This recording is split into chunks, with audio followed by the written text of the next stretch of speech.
Good evening, everyone, and welcome to this very special broadcast here on Brevard Sports Network. I'm Ron Lighthall alongside my main man, Daryl Double D Duran, and we are high atop Eau Gallie High School Stadium here in beautiful Melbourne for a huge matchup.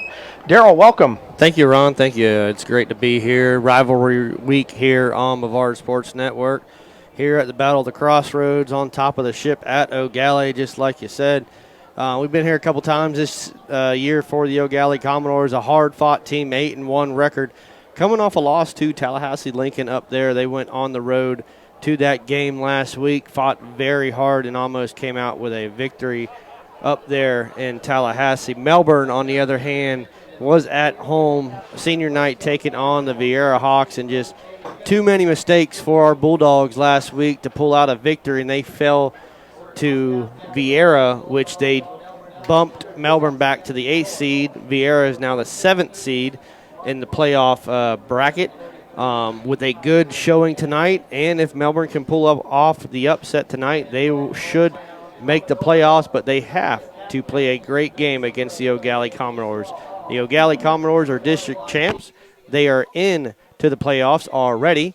They will host a game here next week, and we'll have that live on BSN. Thank you to Cricket Spirits and Sports, one of the main sponsors for the Eau Gallie Commodores, and the County Line Saloon for sponsoring next week's game here at Eau Gallie. Ron, this is the 60th battle of the Crossroads between Eau Gallie and Melbourne. Last year, big whooping. Eau Gallie put on the Bulldogs 50-0, the second largest margin of victory. The biggest margin of victory is kind of goes back to when I played in 03. We beat them by 56. So Melbourne's wanting some revenge tonight on Eau Gallie. I mean, Eau Gallie's the 3-touchdown favorite in this ball game in our eyes. What do you think's got to happen for both squads? You know, you and I had a unique opportunity prior to the downstairs talking to Coach Kintai, and he just couldn't focus enough on the turnovers. Stop giving the turnovers and start getting those turnovers. That's what he seems to be as a key to victory for them tonight. You know, and like you say, the turnovers. And here comes the Melbourne Bulldogs. Across the way tonight, white tops, green pants. Eau Gallie is going to have red tops, white pants, and navy blue helmet here on the ship. And here comes your 8-1 Eau Gallie Commodores. You know, I mean, Melbourne's had 6 takeaways on defense. We date back to the Lyman game that I went and did. They had 4 takeaways in that game, the 4th one being the game-tying touchdown on defense for them to go into overtime against Lyman in the 1,000th game. Last week you seen second generational talent, probably third generational talent, because it goes Tracy Thorpe and his half-brother Mike Hamilton, and then now Kevin Thorpe. Kevin Thorpe has 2 interceptions last week for the Melbourne Bulldogs and chases Vieira down to the 2-yard line and saves the would-be third touchdown that Vieira would beat Melbourne by. But, you know, Melbourne's got it's a young team. They can keep this team together. Eau Gallie's senior heavy, I want to say, tonight. But it's going to be the Battle of the Crossroads. All hands are on deck. Anything can happen in these rivalry games. And we're about to get underway as the game ball is brought in. It'll be placed squarely on the 40-yard line as that throw will kick off. And they're going to actually kick off from the right hash. You know, generally they do that kickoff a little bit closer to center. And he's going to be kicking off from the right hash. That's number 42 for the Commodores. And that is Kirkpatrick. And the kick is away, and it's going to be into the end zone, back deep for Melbourne. Was number 17. And it's going to be 1st and 10 Mel High on their own 20-yard line. You know, this defense for Eau Gallie is stout, Ron. And I'm not taking nothing away from Melbourne, but they got to play small ball. They got to play small ball, and when they give you something, You got to take advantage of it. Last week they did not take advantage of anything against Vieira in my eyes that they could have. You know, a man to watch tonight is going to be right here in these pink shoes, and then in the near side is Ty Fields, and we're going to dive it right up the middle. And Eau Gallie's defense is going to be all over that one. Brandon Brown and company, the LSU commit. No gain on the play. You know, that's a young line up front for Melbourne. You're going to have to bounce it outside on Eau Gallie. I don't think you're going to get a lot of yardage up the middle on Brandon Brown and company. You know, Daryl, you've seen these teams over the years, you know, and it's, you know, certain things that are just that we follow. Wow, it met instantly. You just talked about that defense there, and met quickly for Melbourne. You know, one of the things about Melbourne that you and I have seen, because we predominantly cover the Bulldogs, and one of the things that we have noticed this year is the lack of the big play. They've had the big plays recently in the form of takeaways and pick sixes, but they haven't had that breakaway long pass that we have been just dying for them to unload on. No, they haven't had that in weeks, and I'll be honest with you. I mean, we see it in the beginning of this season, just have not seen it here lately from Melbourne. It's 3rd and 9. They're going to go to the air here. And they're going to come with a blitz. And they're going to say it's a fumble. And Eau Gallie right out of the gate. Sack, fumble recovery. And they are at the 2-yard line of Melbourne. That defense just came with a blitz. Good play call there by the DC. And now Melbourne's defense is back on their heels. And, you know, we had Billy Palmer on the broadcast last week. It's like, how many plays is Melbourne's defense going to be on the field tonight? You know, that's the big thing.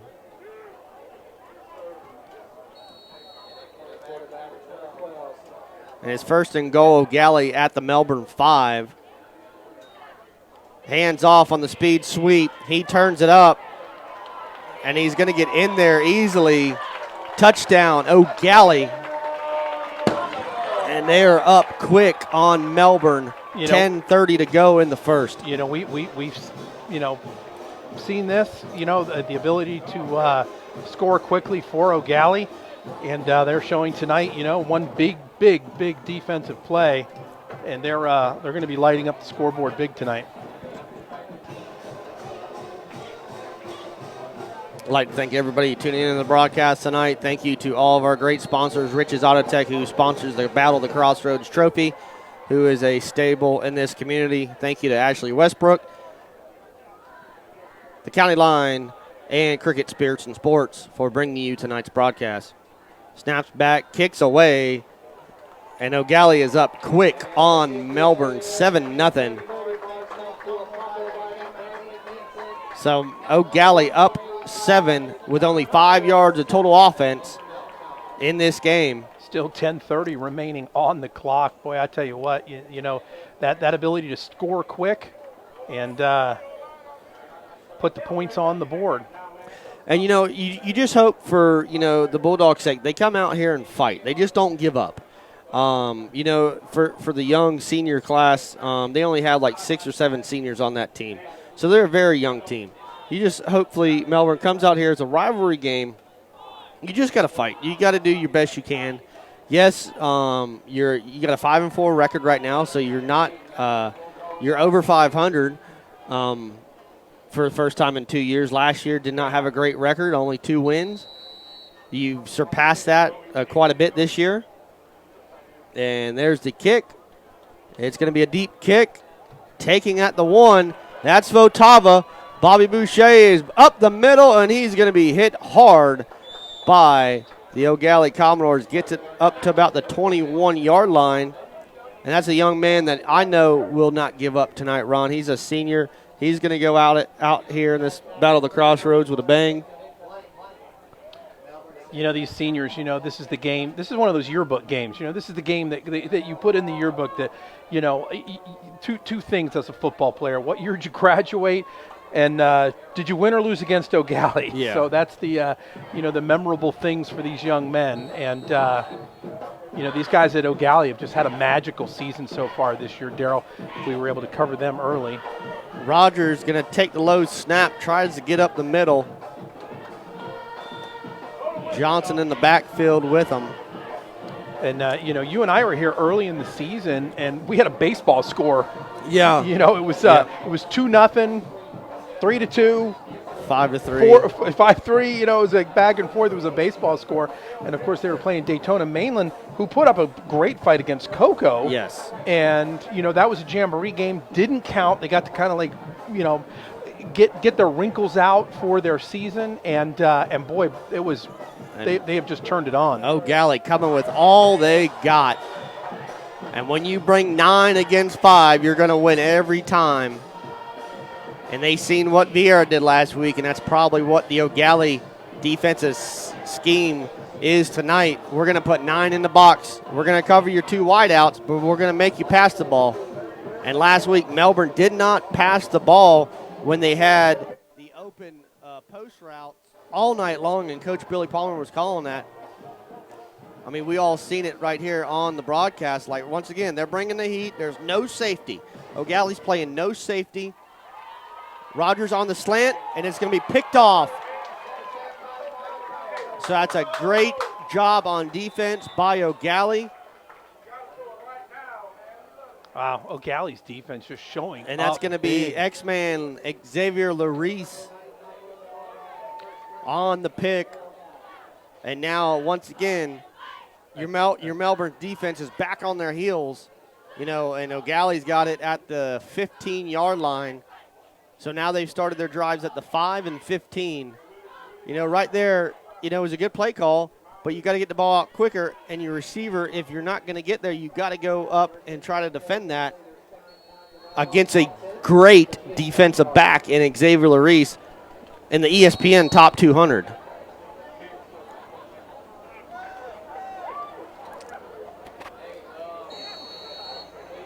Got a substitution for a look like an equipment.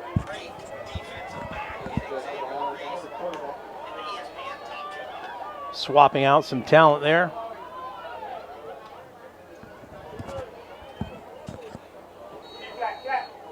That flag blows dead. And he's going to be wrapped up right there. Yeah, that whistle was blown. They should have stopped the play immediately.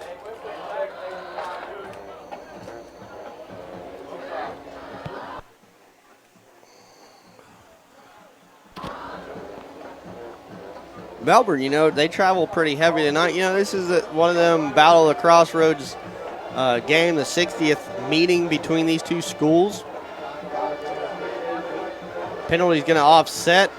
It's going to repeat first down. Eau Gallie is in control right now, and they have the Battle of the Crossroads trophy. That was designed and made by Kilmer Kustoms. We appreciate what he has done.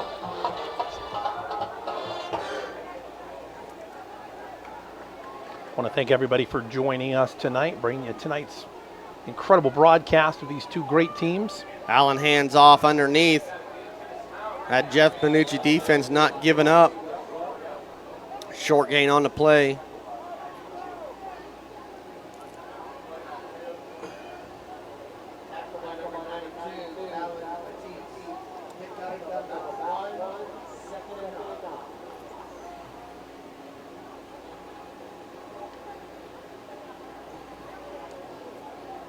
I want to say that is Tay Welch running the ball right now for Eau Gallie. Hard to see the gold numbers on the. Yeah, it is tough. Boy, those gold numbers just don't have the pop that you think they do when in the catalog. They are certainly difficult to read here.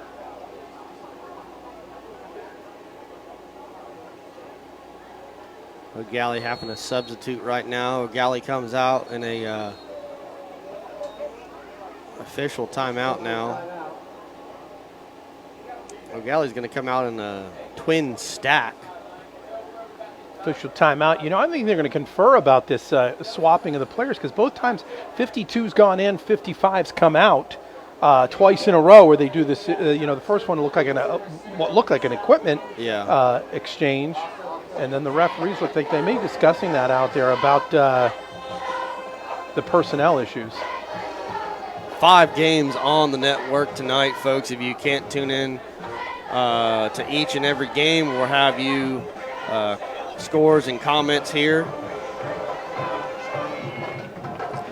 If you know any of the scores, please put them in the comments. I'd like to say hello to Tina Sands up in Tennessee watching. The coach, Billy Palmer, will be out at the ballpark all day tomorrow, Ron. Playoff time for the youth. We're going to talk about our game of the week. Yeah, congratulations to the West Melbourne Rustlers. Again, what an absolute pleasure, and thank you for inviting me out there to assist you with that call out there, and some really cool coverage. Coco is up on Rockledge right now, 7-0, and the designer of that great coin that you had showcased, Garrett Snyder, just tuning into the broadcast. He usually beats me out there in the morning, so I'm hoping he hears my order from Hardee's. It's going to be an iced vanilla coffee, bacon and egg biscuit, and that's all. I don't need the hash browns, just a vanilla iced coffee, bacon, egg, biscuit. They conferred, Daryl, and it looks like they just walked off a 15-yard penalty. So we're going to have to get this sorted out. But, they took an official's timeout. They discussed it. They came out of that timeout. They assessed a 15-yard penalty. So I think we're going to see something about that exchange on the what would be the the exchange of personnel there. So yeah, and Chris Sands trying to get a what's going on here. Vieira up on Merritt Island, thanks coach. And now Eau Gallie is going to have, should be first. It's going to be second and long. Allen drops back. Xavier Larice over the middle, and a nice open field tackle there by Melbourne. And to me, that's old Votava, 22. And he knows Xavier very well. All right, and there we have our explanation from the coach. First equipment infraction is a warning. Second is a penalty on the head coach. Okay. I always get Billy with a good question, and I stump him sometimes. Yeah, and it's always appreciated. It's so fun to broadcast with Billy.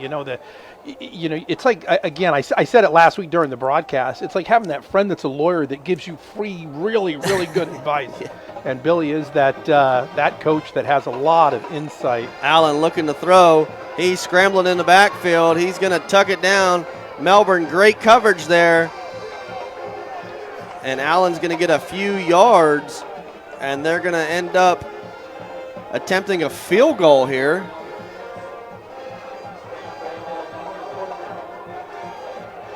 Oh, that's right. You're on the road tomorrow, Garrett. I totally forgot.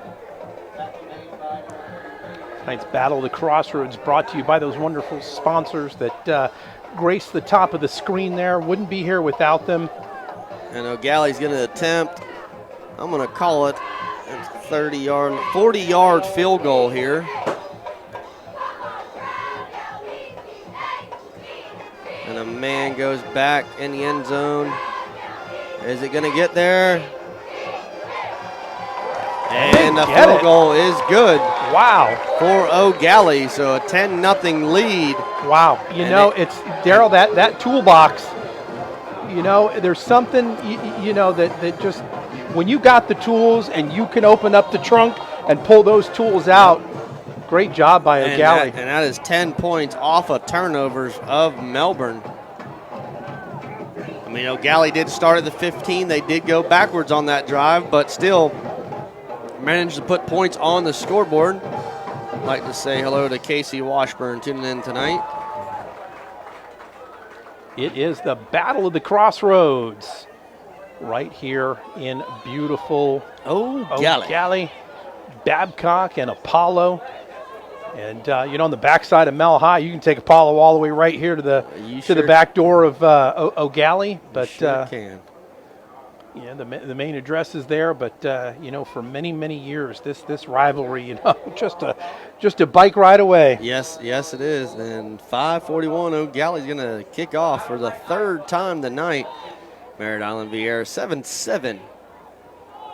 And there's a kick, another deep kick. Nope, going to be shallow a little bit, taking it at the 15-yard line.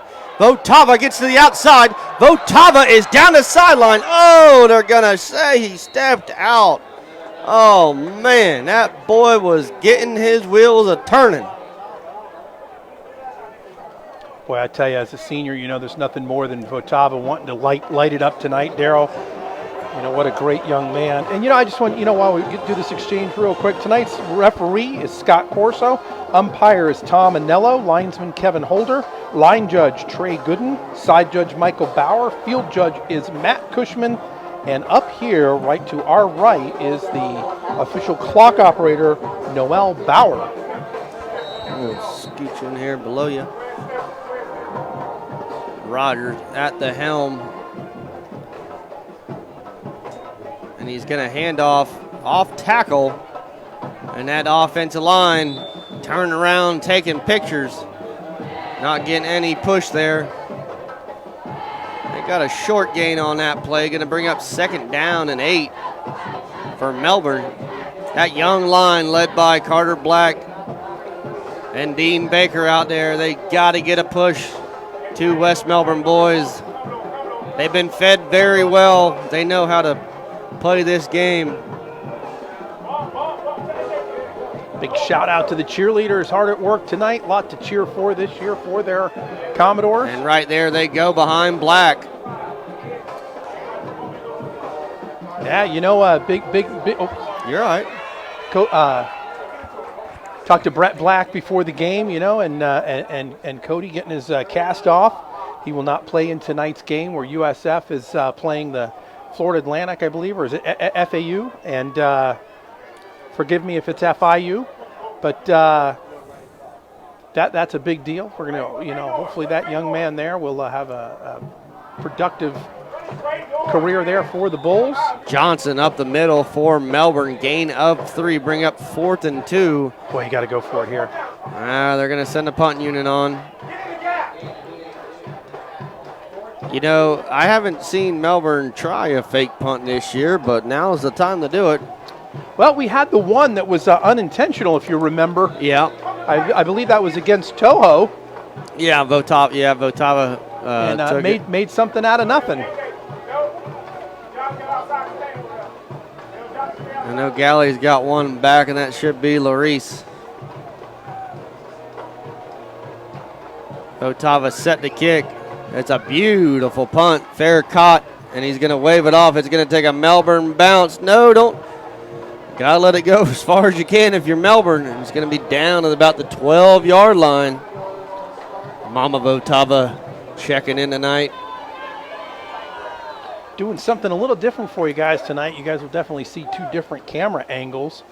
And hopefully you're enjoying tonight's broadcast. And this broadcast is made possible by those wonderful sponsors that flip there on the top of your screen. Got the Battle of the Crossroads scoreboard there.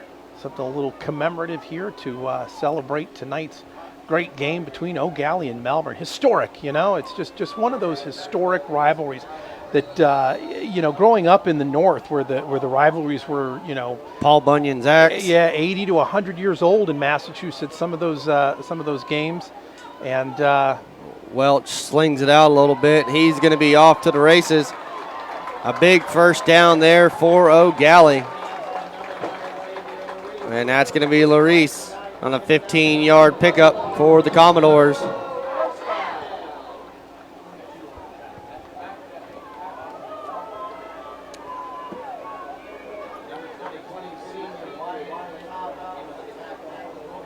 Boucher Votava on the wrap-up for Melbourne.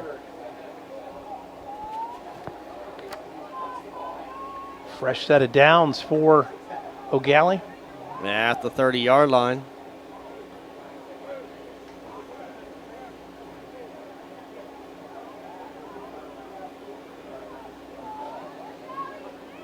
Pulls it down, throws it out.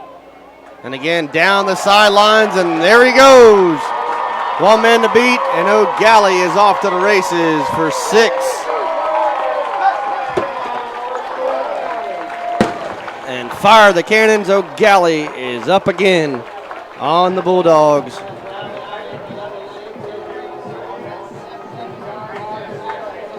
That's going to be Xavier Larice on the touchdown for Eau Gallie, if I cannot knock my phone off the thing again tonight. Tight quarters, you know, and tonight we're in the press box. We've got one sliding window that we have to kind of share here. But, yeah, Greg, the field does have some extra dirt on it. I guess that what I was told, the water was turned off for a week or two and finally got some rain on it, and soccer has started, so not in the best of shape, but playable tonight here at Eau Gallie. Low snap, and the kick is up and good. So your Eau Gallie Commodores 17, your Melbourne Bulldogs 0 here in the Battle of the Crossroads 60th edition between the two high schools.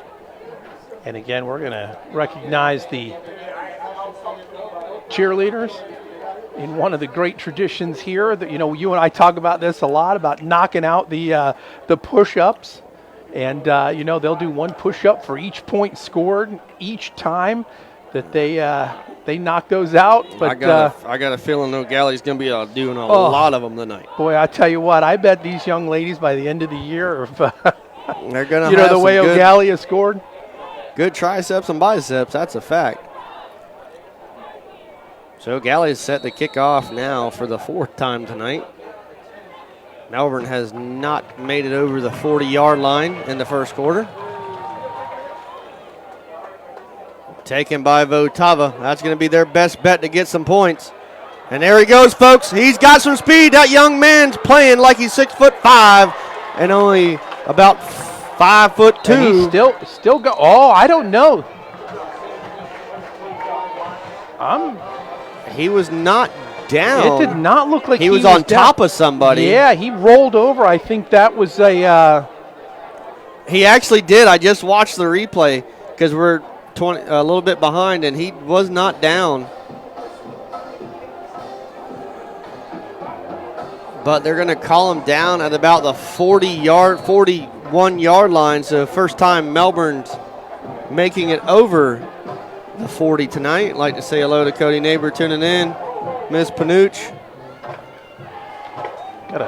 And it gives the Johnson. Got a score for you here in a second. We got a report there from Coach River. Did you already touch on that one, Darryl? I touched a little bit. The coach gave us that one a while back, 7-7, and then Vero Beach on top of Palm Bay, 14-0 right now. And Rockledge down 7-0 in the barbecue bowl. I believe the timeout post-game show is tonight up in Titusville. Rogers is going to roll to his right. He's got a man down the field, and he's going to go underneath. Should have a first down for Melbourne. Got about 16 yards on that play, Darryl. That's going to be the number 19, Noelmeyer, the junior wide receiver. And that's going to be offsides on Eau Gallie. They're going to march that off, those charity yards. See, it's like Melbourne's starting. They know they got to throw the ball. Last week, you knew you'd have to throw the ball, and you still didn't. Like, the teams are begging you to throw the ball. You can throw the ball. Yes, you have a smaller quarterback, but he's got a decent arm.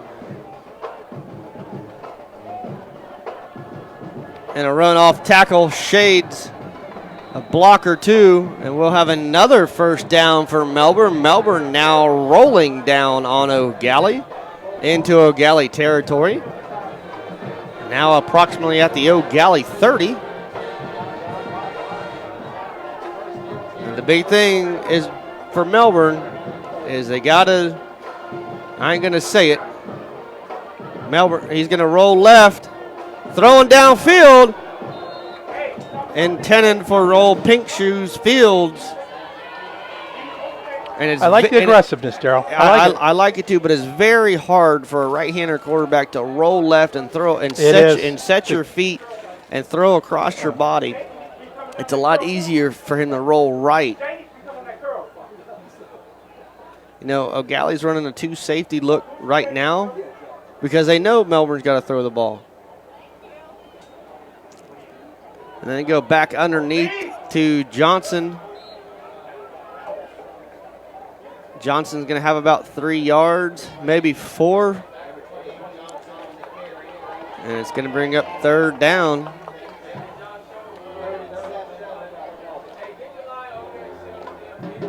It's going to be a long, it's between 6 and 7 yards for Melbourne. And they're going to stay in that trips formation look to your near screen. Johnson alone back in the backfield.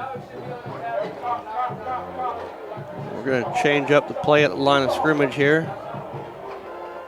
3rd down and 6.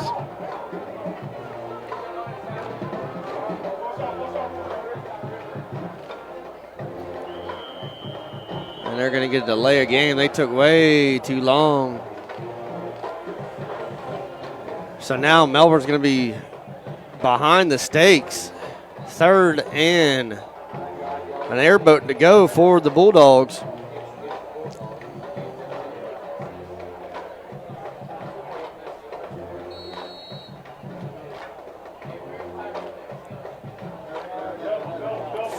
Nothing Cocoa on the Rock. Battle of Hudson, Titusville on top of Astro.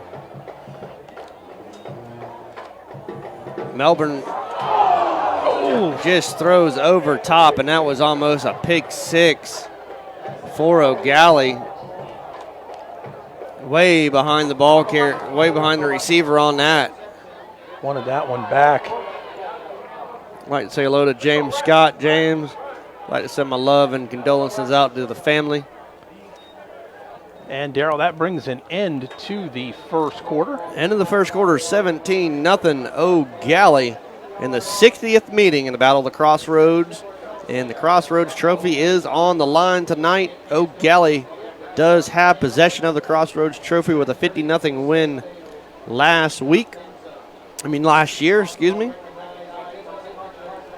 I'd like to thank Kilmer Kustoms and Rich's Auto Tech. Rich's Auto Tech for sponsoring the trophy, and Kilmer Kustoms for making it.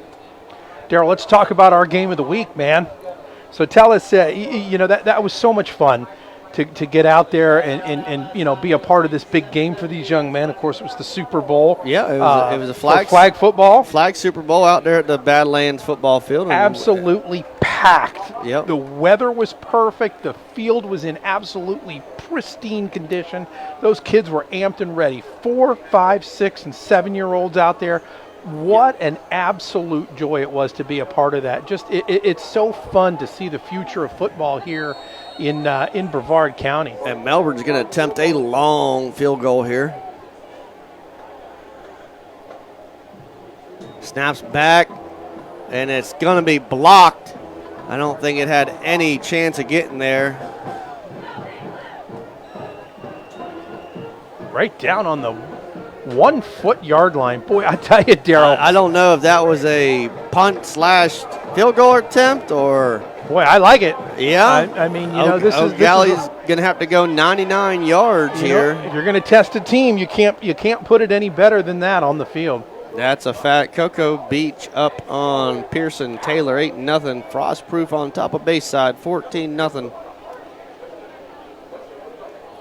Bayside and Space Coast, they're going to their playoff bracket in the Sunshine State Conference. You know, those teams that have kind of jumped ship from FHSAA and really saw a need, fill a need, and the opportunities that these coaches, is a tough decision to make, but when they made that decision, they're giving opportunities to their young men that, otherwise would probably elude them at this point, Daryl. Josh Allen at the helm for Eau Gallie in his own end zone, and they're going to run it.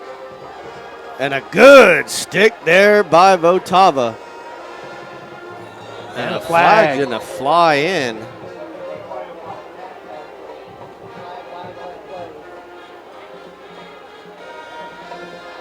get this sorted out. I think you're going to see possibly a personal foul.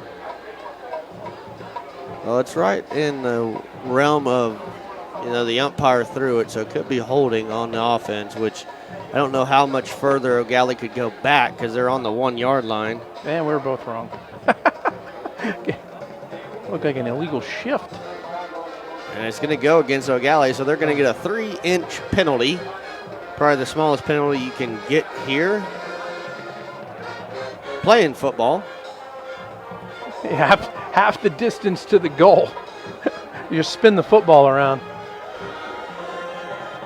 All right, Josh Allen's going to be way back deep in his own end zone, and they got the stack formation out for Eau Gallie. Coach Jeff Panucci's probably going to bring the house here, and I see the calls, a tap on the butts. Throw out there, and a missed tackle there. The young man still on his feet and pushed out of bounds. Melbourne had everybody in the right position and just could not take advantage of that throw. Right square on the 20-yard line. And it's going to be 1st and 10, Eau Gallie. Boy, you talk about a team, and that's one of the things that separates these teams, Daryl, is making something out of nothing, and that's exactly what they were able to do there. Pressure came. Couldn't ask more from that Melbourne defense, but the pressure came. They got the play off, stumbled a little bit, but he wrangled his way up. I apologize about that, Tim Allen. Allen back looking for the deep ball. He's rolling out right and caught by Eau Gallie and going to be pushed out of bounds by Melbourne. Not after another first down, Eau Gallie.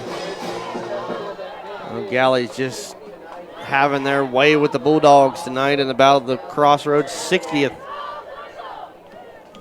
battle between both high schools. Like to think right there, County Line Saloon and Cricket Spirits and Sports, for all they do for the Eau Gallie community, and they will have the first round of the playoff right here on Bavard Sports Network for the Eau Gallie Commodores. 1st and 10, Eau Gallie at their own 38-yard line. High snap, little pitch out, and that's going to be a holding. That's going to come back, and looks like Welch was the ball carrier, and that's going to be a 10-yard penalty on Eau Gallie.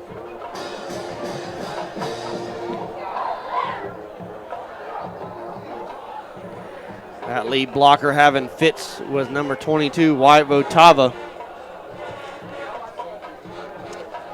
Yeah, Coach. Well, they actually were out here, and I was told by someone with the coaching staff that they brought out very not nice dirt, and they made them come back and bring out better dirt with no weeds or something in it. But soccer has started playing, and this field, this field was looking great, but when you don't have water on it for 2 weeks, that doesn't help neither. I was having a discussion with somebody. This is just. It looks like the old risking getting in any trouble, but this is shameful. I mean, the level of which they play, and to see a field in these conditions. And you and I Wednesday night were at one of the county fields, just absolutely beautiful.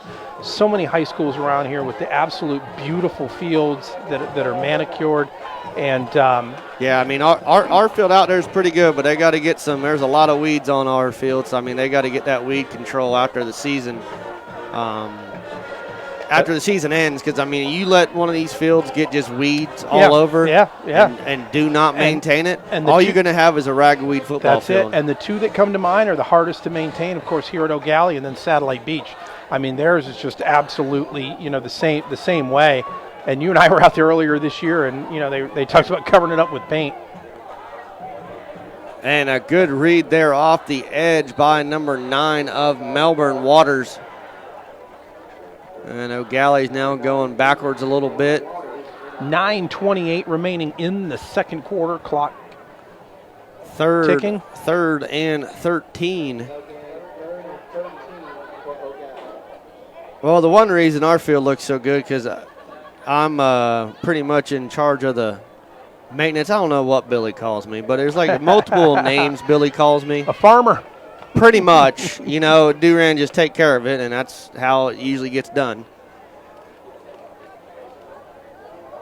Eau Gallie 3rd and long here on top of the ship. Drops back. Allen looking for somebody. He's rolling. All kinds of time back here. And he still rolls again. Pressure and coming. He's going to throw it away. Smart play. You know, you've been mispronouncing him as Josh Allen, and I'll tell you what, if you're going to have a quarterback that is that smart and plays at that next level, Daryl, that's, you know, you want to get their names right, but if you're going to mistake him for a pro-level quarterback, that young man is making smart decisions, and he is in command of this offense. That one right there, he just squeaked out of that one. Transfer in from MCC. And looks like Eau Gallie is going to punt for the first time tonight. Xavier Larice back to punt. And bringing that story all the way back home, you know, Josh Allen, you know, his backup was Nick Smith from Merritt Island for many years up there in Wyoming. Oh, look, there's a little rugby-style kick. And Melbourne will have it first down and 10. Approximately the 50-yard line, so a net punt of about 15 yards. I mean, when your defense is playing lights out, I mean, you could almost went for that too on the fake punt. But Eau Gallie did the rugby-style punt and sends the Melbourne offense back onto the field. So now you're going to see the number one receiver for Melbourne down here to your near screen. That's Ty Fields. Junior wide out. Rogers still at the helm with Johnson in the backfield. And they're going to hand off once again. And we're going to have stoppage. Flag must have flew in. Looks like they're going to march this off against Eau Gallie. Was this an offsides, Daryl?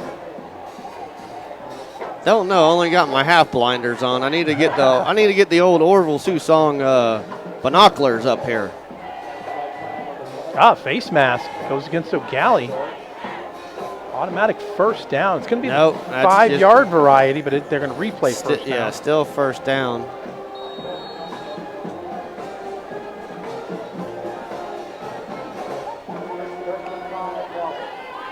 Melbourne's got to try maybe the wheel route here.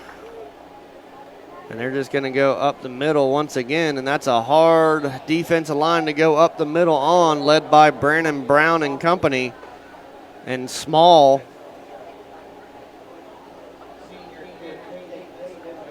And it's going to be 2nd and 1 for Melbourne.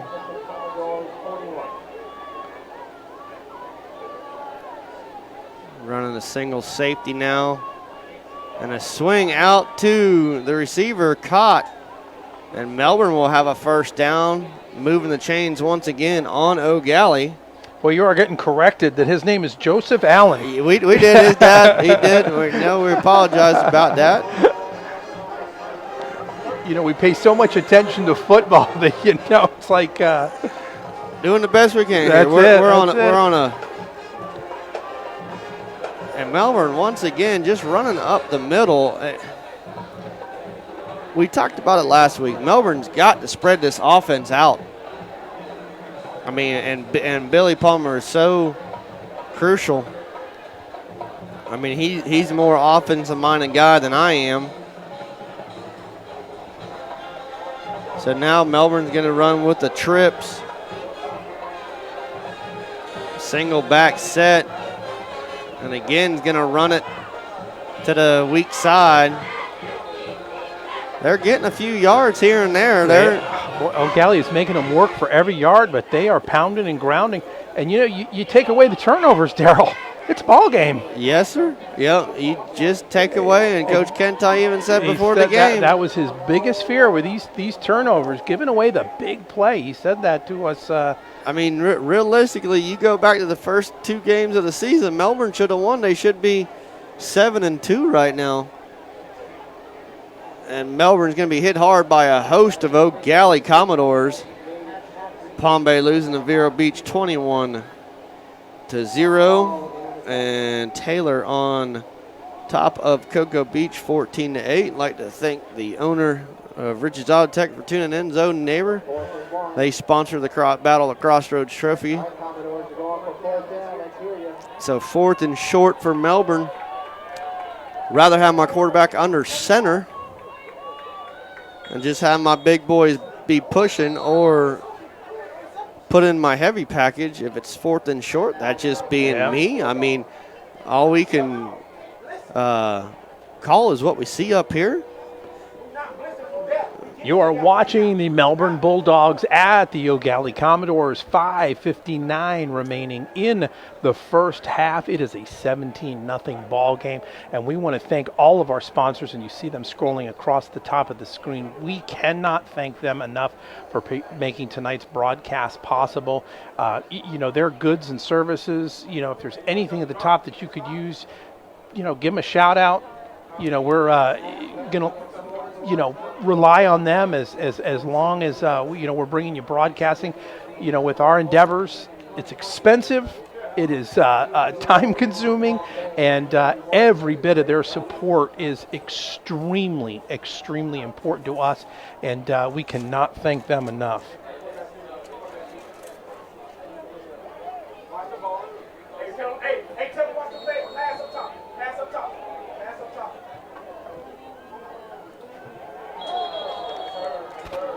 And multiple flags flying in. Got people pointing both sides, but they're going to get false start on Melbourne. They're going to back up 5 yards and force a different play.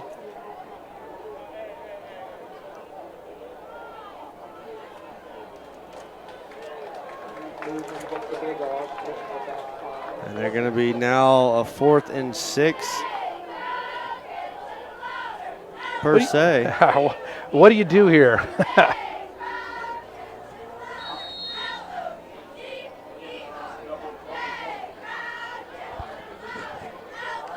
Hi, Tiff.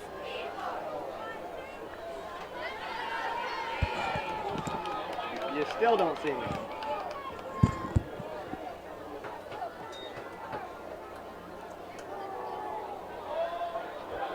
Oh, beautiful catch. And it's going to be out of bounds. Incomplete pass for Melbourne.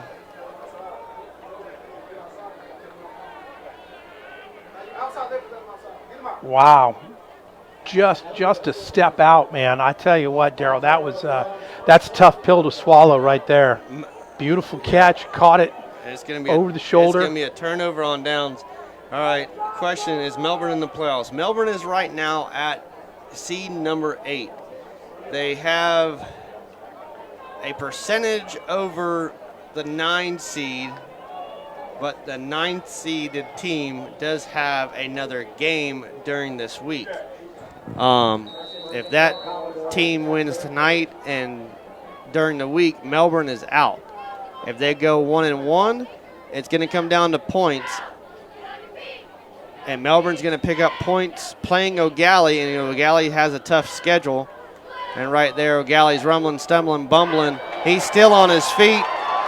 And again, he's breaking tackles into Melbourne Bulldog territory. So Melbourne's going to pick up points, win or lose this ball game against Eau Gallie. So technically they are in the playoffs right now, but they need to have a good showing tonight against the Eau Gallie Commodores. And right now it is 17-0. Oddly enough, Daryl, playing an extremely tough team like Eau Gallie tonight helps them in that formulation. Somehow it does, yes. First down and 10, Eau Gallie. Skips off the turf on the snap. That's enough to get the timing off for the Bulldogs to. And Small is going to be stopped in the backfield. It's going to be about a 4-yard loss, maybe a 3-yard loss for the Eau Gallie Commodores. And Small's got to come out for a play because his helmet came off.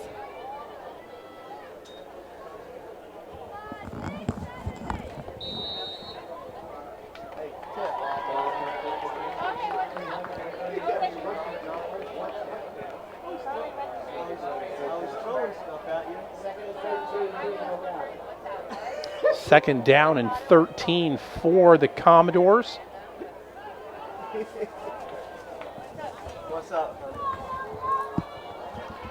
Allen takes the snap. Beautiful pass. Flag flies in, and that's going to be in the realm of holding. That is. That's going to be a tough. Let's see what they mark this down.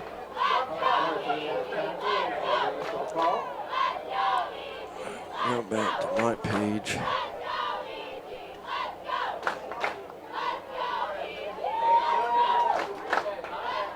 No, I shared that. Eau Gallie cheerleaders hard at work out here. And the team that we are talking about that Melbourne holds the edge over is Davenport. Davenport's 4-4. They play tonight and they play on November 7th. If Davenport falls 0-2, Melbourne squeaks in the playoffs at an 8 seed. They will be on the road at the number 1 seed. They will probably not jump Vieira. The matchup, yeah, obviously last week. Because it's head-to-head. And they won't see Vieira unless they go deep into the playoffs, both of them. Correct. Allen sweeps to the outside. Just a huge, huge penalty out there. I think, we saw. And the coach says if Melbourne does win, Armwood will be the number 1 seed. And if I can remember, Armwood usually, they have a couple off years here and there, but they're usually a threat to be reckoned with over there in the Orlando area because, they took away the urban and the metro because a lot of people were complaining about it, and they tried it. It worked good for some people, and it didn't work good for others. So now you got the private schools and the bigger schools back into the playoff scenario. Triangle formation out here for what was just 2nd and 30 is now. And no flag on that play. Nice coverage by Thorpe. Dangerously close, Darryl. Yeah. Dangerously close. And Thorpe's had a great last 2 weeks for Melbourne.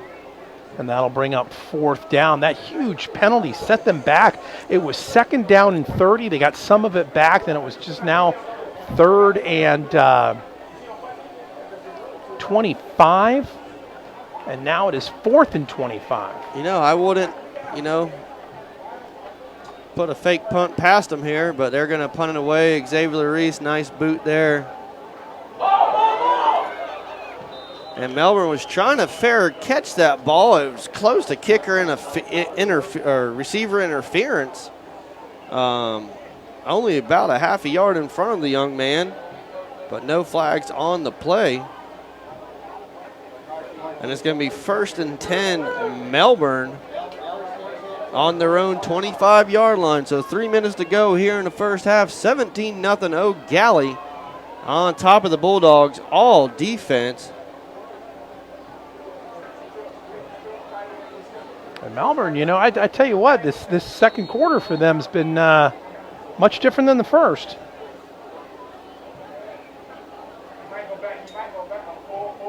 And he's going to pull it, Rogers, up the middle. And this just in, don't hold us to this, folks, but Hurricane Milton supposedly has damaged Armwood Stadium. So Armwood right now is playing all their games on the road.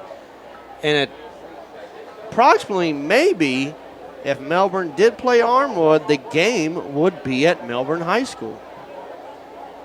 Now, there's caveats to that in the way the revenue sharing goes. Correct. But, that would be a huge uprising for Melbourne. It would. It would give, the local fans a playoff game here at home. And, Melbourne, that stadium is just so beautiful. It's perfect for hosting a championship caliber game.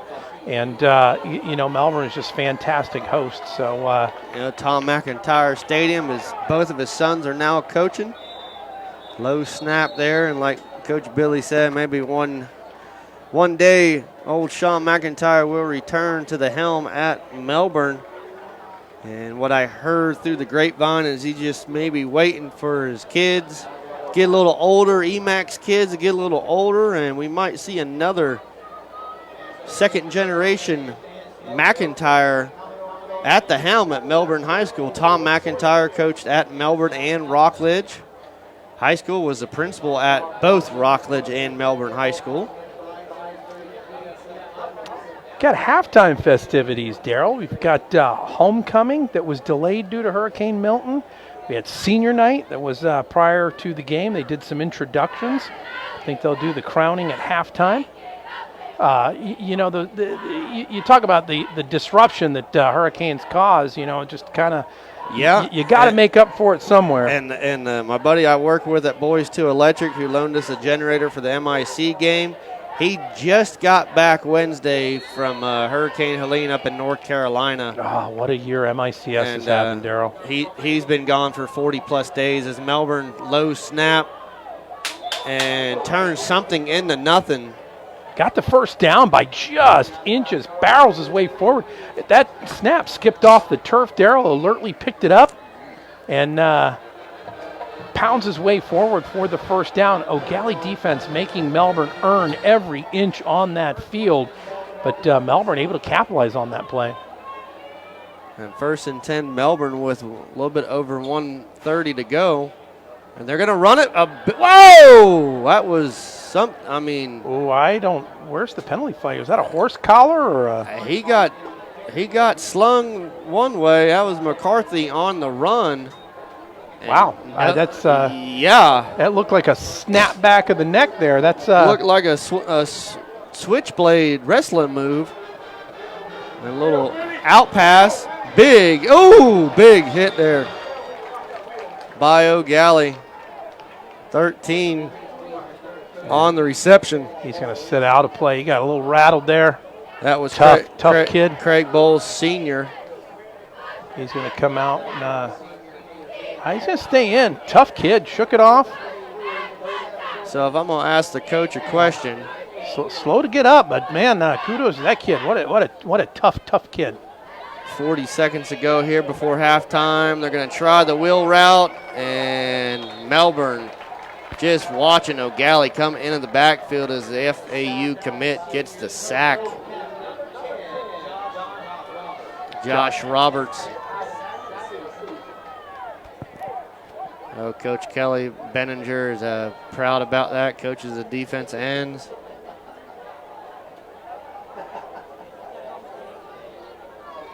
And rolling out to the left, and he's going to take it himself. And a big hit, and there goes flag. Late hit. They're going to tack on some charity yardage. So, Coach. 11 seconds remaining. So, Coach BP, so next week will be an off week, or will there be playoffs being played since they extended the regular season a week? I think they go right into the playoffs. From what I look like, the way they calculate, they go from the back, the championship, and have to calculate forward. So when you start buying into those bye weeks and extending the season, it has to close at some point. You're going to have to play back-to-back. Oh, okay. I mean, the championship game, is set, cut and dry. It's on in early December. So Melbourne, little out route, incomplete. I was just taking it from last week of regular season only. That's next week. Yep. Playoffs start the 14th and 15th. So right, regardless. I mean, yeah. that's they're pretty much set in stone. So everything that'll matriculate out. So Gallie's going to get a week off. Got the Vero Beach score there, Daryl. Yeah, all over Palm Bay Pirates. Probably last play before halftime here. And he's going to be slung down, and unless Melbourne takes a timeout. Yep, that's going to bring an end to the. And that's going to be halftime, folks. Eau Gallie Commodores all over the Melbourne Bulldogs here in the 60th Battle of the Crossroads game. Rivalry week here in Brevard County. 5 great games on tap here on Brevard Sports Network. Thank you for all joining in the broadcast. As always, I'm Double D Daryl Duran, joined by Ron Lighthall, and I'd like to thank Rhett Lighthall as well for working the other camera tonight. He helped us in the flag Super Bowl. That I'd like to thank Billy Palmer and the BOD out there at Rhodes Park for just a great atmosphere, allowing us to be on the field. I was actually doing double duty till my protege. He was having football practice run and finally got to get up in the press box and call the rest of the game. Old Boom Magic, he'll be on the mic with me tomorrow. Playoff round 1 at the Badland football field. Most of our county teams will have the week off except MCC. Thank you, Coach. It's like we got to call a referee, and he's right here. You know, we don't have to call him. He's just giving us. That's it. You know, like in the NFL where they can make the call to New York. You know, we got our coach. You know, and Billy is, like I said, he is that on-call lawyer for us, man. Much knowledge. He's the brains of the operation. I told really him, I was like, man, if you ever going against your dad, take 40 players, 40 players you and your dad don't know. And I love old Gray Fox. But I told Billy, I was like, I got you 7 to 8 wins out of 10 over your dad any day of the week. I mean, the knowledge has just got passed down to Billy. He's taken the coaches that he's coached around, the knowledge of the football game. It's just unbelievable what this young man can do. You know, Daryl, it's a lot like that person you know that can cook. But when they know the science behind the cooking, it's a next level, you know, and that's Billy. You know, he knows the science behind football, not just the X's and O's, but, you know, the dynamic of the players, the personnel, and, you know, what like I said, what a great resource he is. And it was, you know, a lot of fun having him on the broadcast last week. You know, freed me up to do, you know, other things and operate the camera and you know, his well, and everything. BP, are you going to Burger King in the morning or Hardee's? I like to put in my order, It's all about that food. Daryl, we're going to go to halftime here, and we're going to go idle, but we will have the sound in the background the best we can for this wonderful presentation for halftime. Enjoy.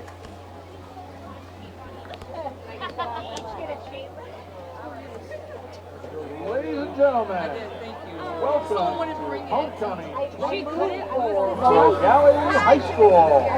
Let's reintroduce our team nominees.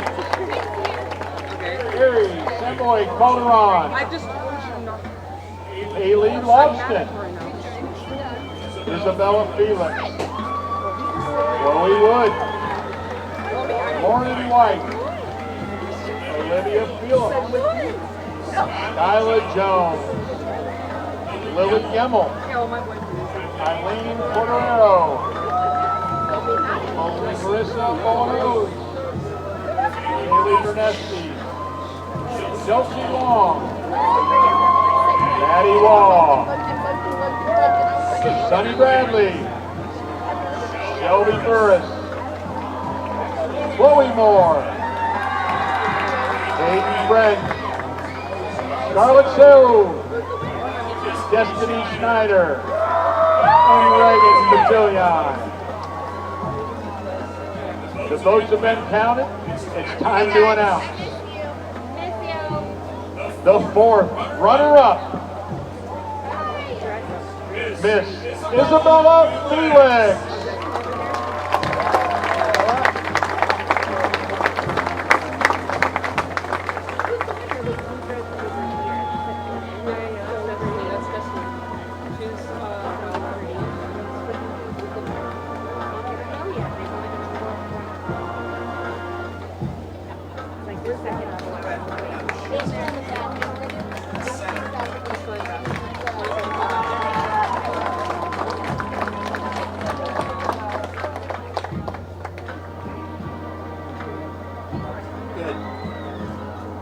The 3rd runner-up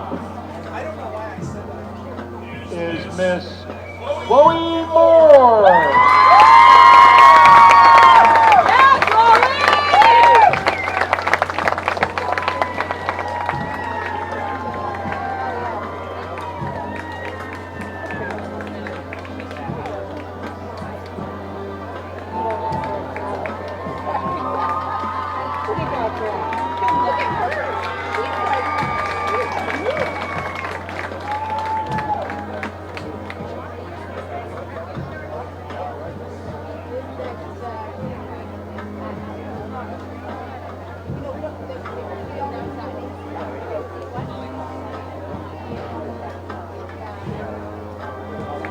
The second runner-up is Miss Eileen Cordero.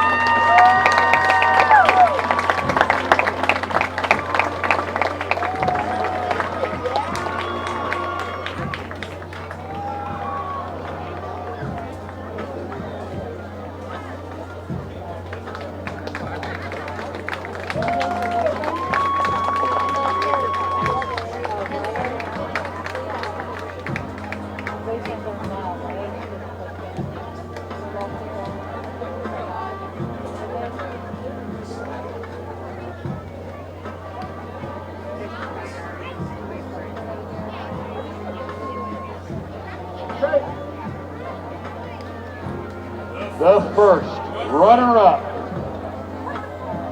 is Miss Sunny Bradley.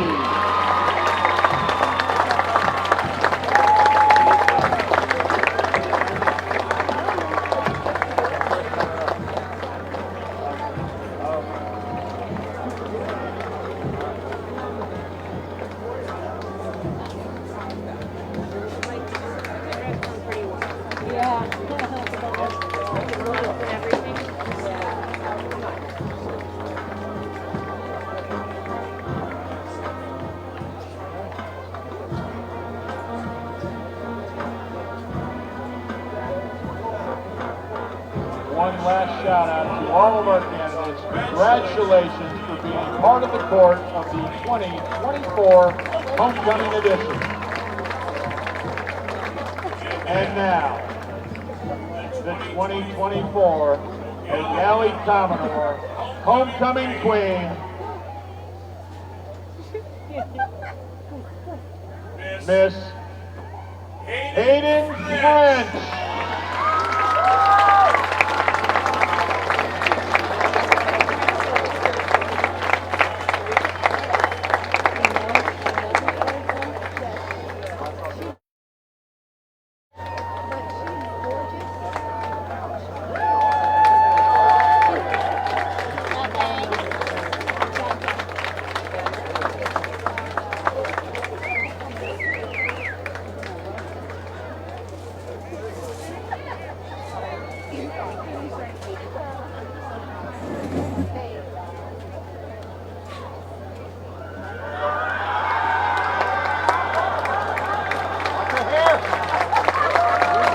On behalf of the entire Commodore Nation, congratulations!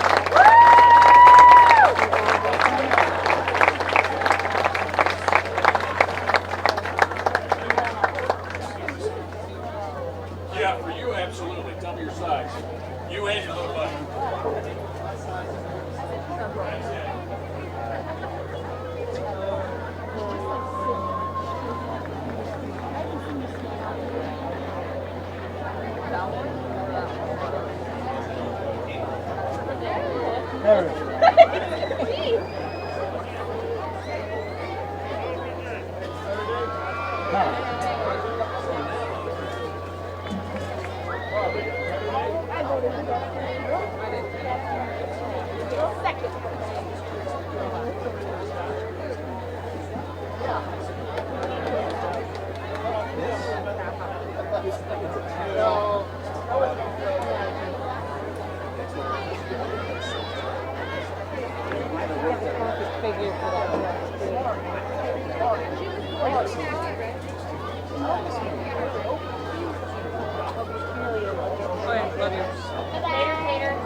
Eau Gallie will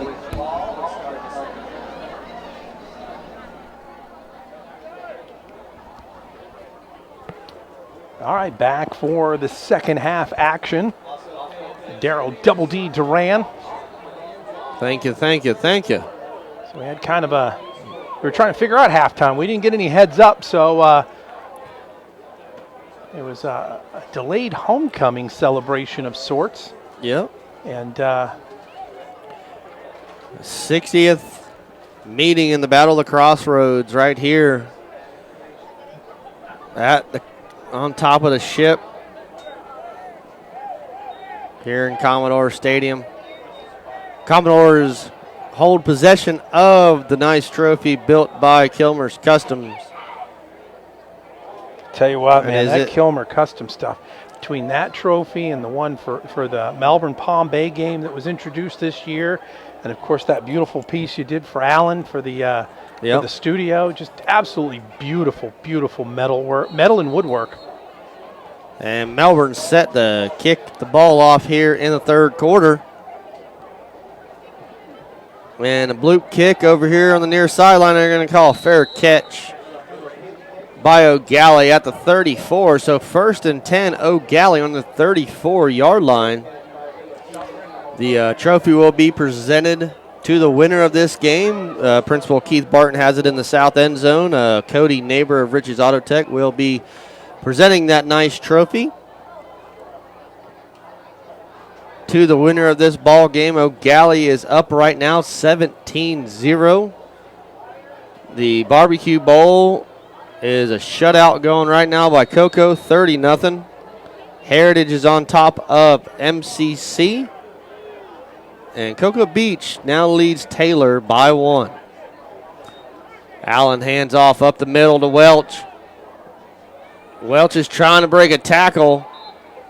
And Votava going to have him another wrap up in the backfield for the Bulldogs. I'd like to thank everybody for tuning into the broadcast tonight. Rivalry week here on Bavard Sports Network. 4 to 5 games on tap for you tonight. We got crews all over the county. Battle of the Hudson, Barbecue Bowl, and right here, Battle of the Crossroads. Allen in shotgun formation. Hands off up the middle. Has some running room. Cuts it back. Arm tackle there. Another arm tackle for Melbourne. And he's going to be forced out of bounds by Votava once again. And number 16 of Melbourne. And that's going to be Jaden Patrick. And that's going to be Welch once again, the ball carrier. And 1st and 10, Eau Gallie at midfield.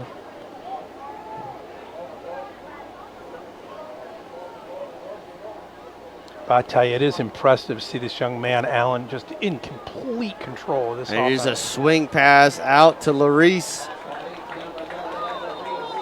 They're going to call him down. And No Larice fumble. has another first down for Eau Gallie. And Eau Gallie coming out swinging like the Los Angeles Dodgers did on the Yankees. Holy cow. I mean, that was a lopsided series I ever seen one. I don't know, man. I don't know. I mean, Yankees they- battled back. I think they had that epic collapse there in Game Yan- 3. Not a Yankee lover. Not a Yankee fan. The Yankees Not a went- Dodger fan. The Yankees went to bed. They did. They had that, the blunder in the first base coverage, and it just kind of, the wheels got loose. And it's just one of those things. Beautiful Joseph game Allen of in the baseball. backfield, hands off. And that Melbourne defensive line going to have him for a short gain. Now he's Big going to have num- about 5 yards. Big number 95 in there for Melbourne. Number 36. That's Milador of Melbourne on the tackle. So 2nd and 5 coming up for the Commodores. 10 minutes to go in the third quarter here. Single back set. in the backfield for Eau Gallie. Looking to pass down the field, waiting for a receiver, throws the ball up, and a nice deflection there. And he caught it. He caught it. Oh, wow. It looked like it was deflected, and he caught it out of bounds. They're going to say a catch at the one. They're not going to say a catch. It was a catch. He was able to wrangle that down, almost one hand behind the receiver. And great pitch and catch play right there by Eau Gallie. Excellent play call and great execution. Tiesville up on Astro, 21 zip. It's going to be first and goal, Eau Gallie. Set up to keep it on the ground. And a big stop there by Melbourne in the backfield, bring up second down. Nice. Read well by that defense, man. Nice blitz call there by Coach Panucci. That's one of those plays where the defense was up on their toes. In the huddle there, you know, they knew that play was coming, and they were able to execute perfectly on that big stop there. Second and goal, Eau Gallie. Just right there, knocking on the door once more are the Eau Gallie Commodores. They're going to hand it off underneath.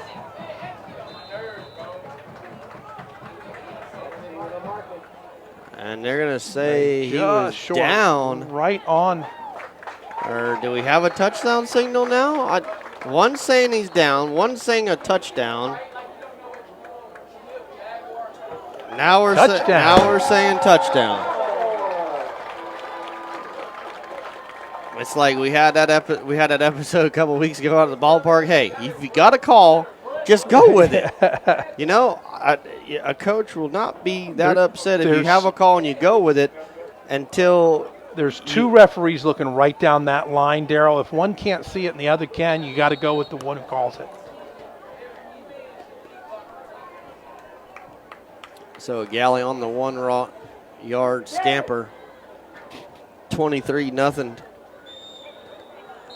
And we're going to have a dead ball. That was whistled dead before the snap.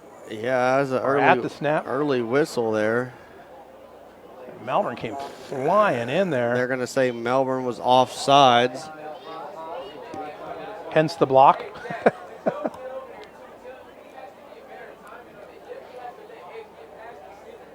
$14 all up in Merritt Island.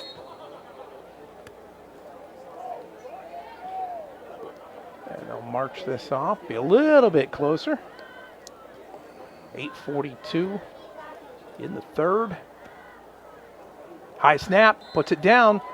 It's up and good. Kick is up, nearly blocked once again. So 24-0. Eau Gallie here in the third quarter, 8:42 left to go. You know, you're starting to see that that machine-like movement here for Eau Gallie, where they're just clicking tonight. And you know, they started big in the first quarter with a lot of huge defensive plays and putting their offense in fantastic field position each time. And then, of course, that big run and then a phenomenal catch down there on the 4-yard line to cap off this drive. Oh, that's going to be a running clock in the second half. Vero Beach up huge on the Pirates. Pirates just, oh boy, tough season. I mean, I think they've scored all of 24 points this year, I think, Daryl? Yeah. Coach Mitch Brown's rebuilding the best he can with what he has down there. It's tough, you know. A little pooch kick here. And whoa. Takes a dangerous bounce. I thought I seen a helmet flying. But Botava is going to be all right. Wraps up the ball for Melbourne. Satellite down 9 to Sebastian Rivers, 17-8. And it's going to be first down and 10, Bulldogs at about the 22-yard line. Let's see if Melbourne can get one in the end zone on this drive.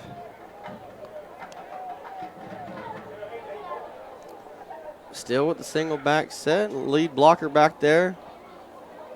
And we're going to hand off the ball, and Brandon Brown and company says, no way, Jose. Not on my watch. And going to be a ring up 2nd down and 10. Brandon Brown committed to the LSU Tigers in the SEC. Legit. That's a good program to go to. I tell you, any one of those SEC teams that, they're playing at the pinnacle of college football. So 2nd down here for Melbourne. Rogers lone, and he's going to take it himself. He's going to be hit hard. Looks like Small and company on that stop. Bring up 3rd and 5 to go for Melbourne.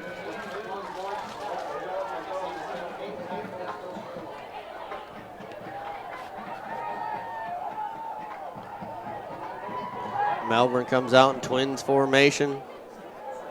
Eau Gallie in a 1 safety look and a run up the middle. He gets away from one, tries to get away from another one, and Johnson will have a good run out close to midfield. 1st and 10, Melbourne, and a flag flying in. Yeah, he's pointing number 0. Saw it there on screen. He was,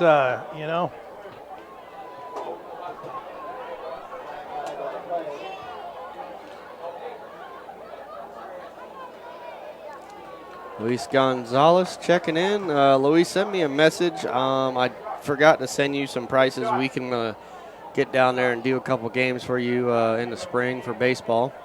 Personal foul. And that's going to give a free 15 yards to Melbourne. A little extracurricular there. An old Ohio State fan coming into the press box here. Old Darren Snyder. What's up, buddy? Go Blue. Garrett's probably listening to me. Trips up for Melbourne, hands off to McCarthy. Wow, McCarthy puts helmet to helmet and just plows his way through. Took down 2 would-be defenders there. Darryl just bowled right through. Gets about 5. Now they're going to give him close to 6, 7 yards. He pounded forward for at least an extra 2 on that run. Bulldogs trying to drive it now. Rogers hands off. He's going to be over the 30. Going to bring up 3rd down. Tell Morgan on top. Matt Bollinger, the old quick draw McGraw. Umpire Matt Bollinger checking in. Man, if you could be coaching when he's umpiring, Ron, man, that dude was throwing some flags on stuff that you didn't even see called. A regular Angel Hernandez on the football field. Matt knows I'm just giving him a hard time. He didn't throw. I think he threw one unsportsmanlike on me. Darryl, that is one job I can tell you. There's no bone in my body that I think I could be a referee. Just the amount of abuse that they take. Just 4th and 3 for Melbourne. Tough to stomach. We've been guilty for some press box calling, but.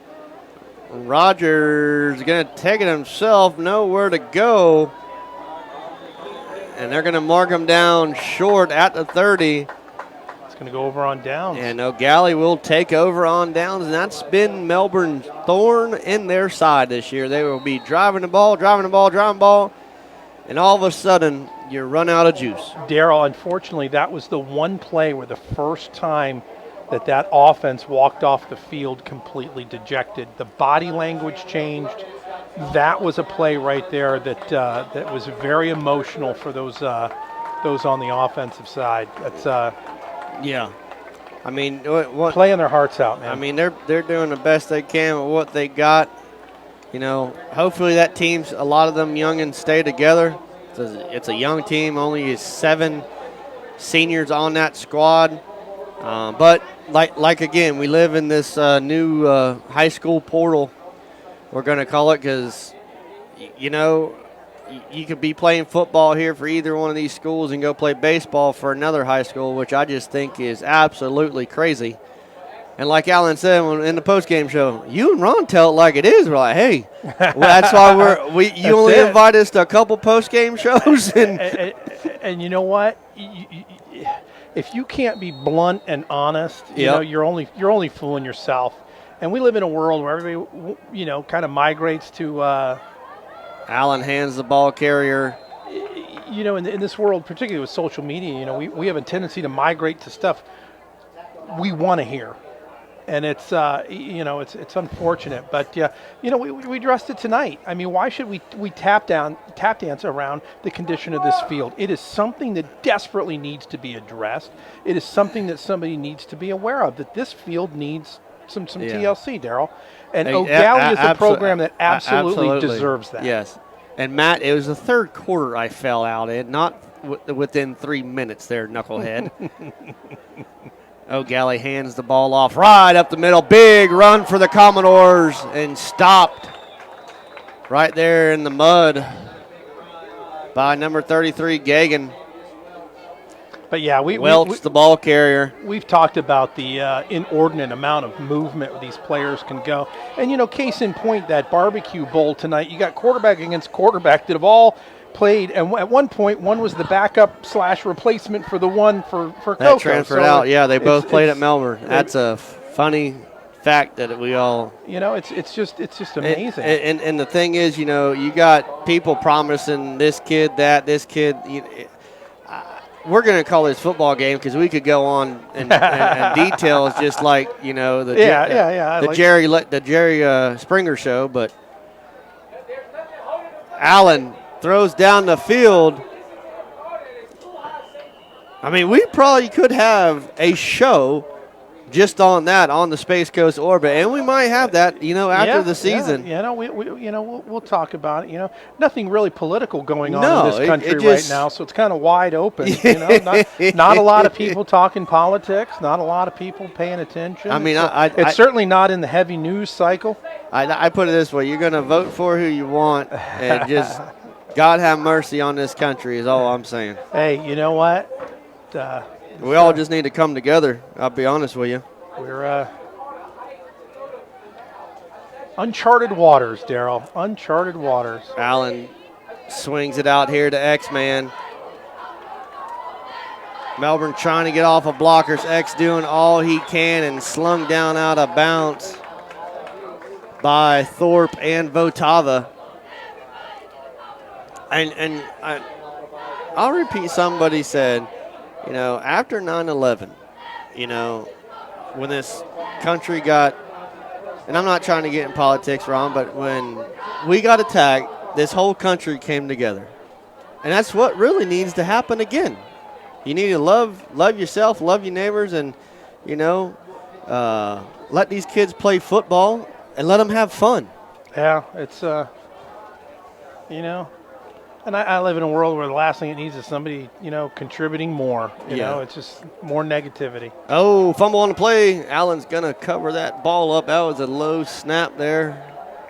Good job there by Joseph Allen covering that low snap up. Boy, you know, this wide shot here that you see, man, you could see how quickly that entire play spread out. You know, they had a lot of field covered very quickly. That was looked like that was going to be quite the play. I mean, they had a spread offense, and that bounced right onto the turf.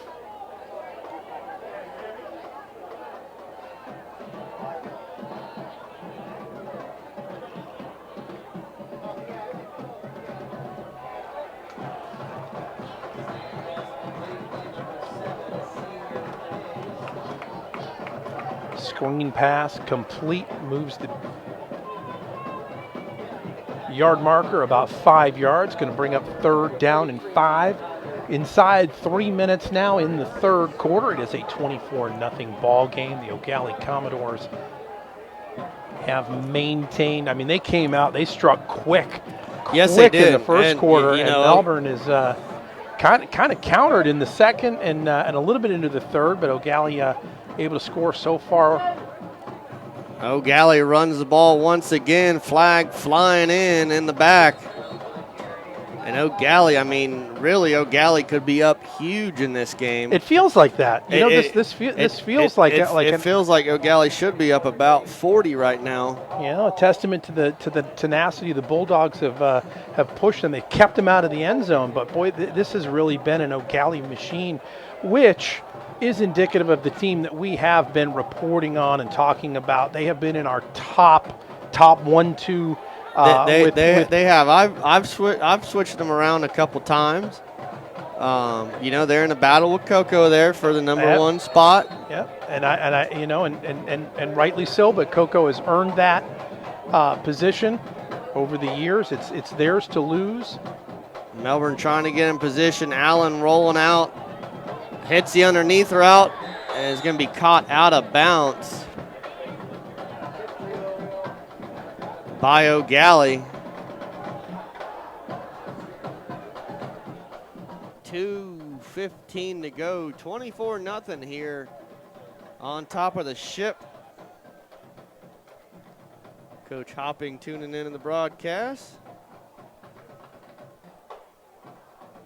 We're live. Yeah, we're right around the corner from baseball, Daryl. We are. Driving by and seeing Melbourne High School's baseball field, about to get some new turf out there. And thank you, Manicure America, for sponsoring tonight as well. They just said they're going to come on as a long-term sponsor this past weekend. So Gallie, Allen at the helm, drops back. Melbourne in there. They throw out. Oh, is it picked off?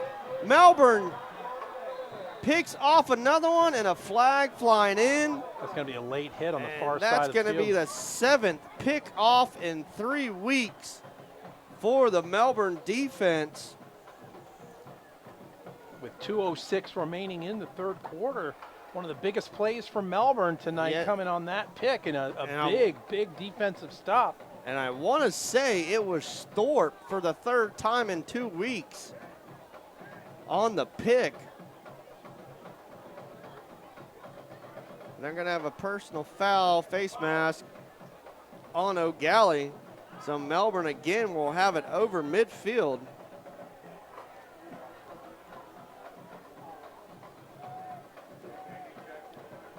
You know, I thought about this before the game. If Melbourne could get some points on Eau Gallie, they don't have to win the game, but if you can get some points on Eau Gallie, play this Eau Gallie team hard, they could get that 8th seed in the playoffs. And a swing pass, double pass, throws back. They got some linemen out, and they're going to read that correctly.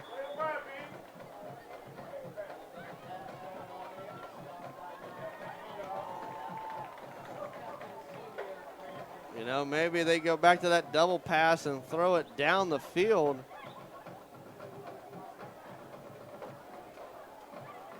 Legal block in the back. That's going to be some penalties going to go against Melbourne. They're going to march this backwards.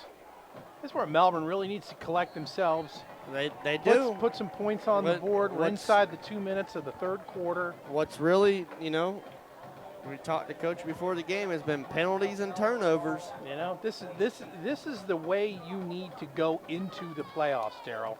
You need to, even with a loss, you need to go in. Rogers rolling, throwing, and he's going to be picked off once again. Man was way downfield.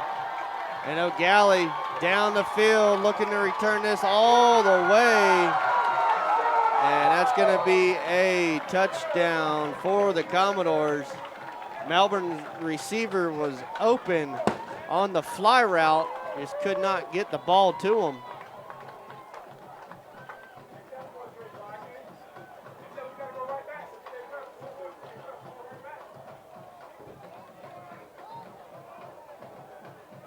And again, the body language of the Bulldog offense is just And again, firing the cannons here on top of the ship.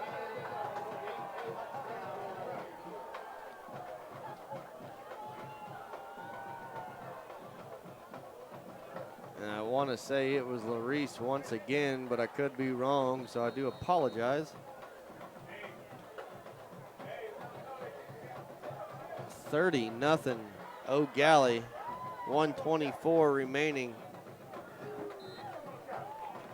And the kick is good, 31-0 Eau Gallie on top of Melbourne. Merritt Island leads Vieira now 17-14.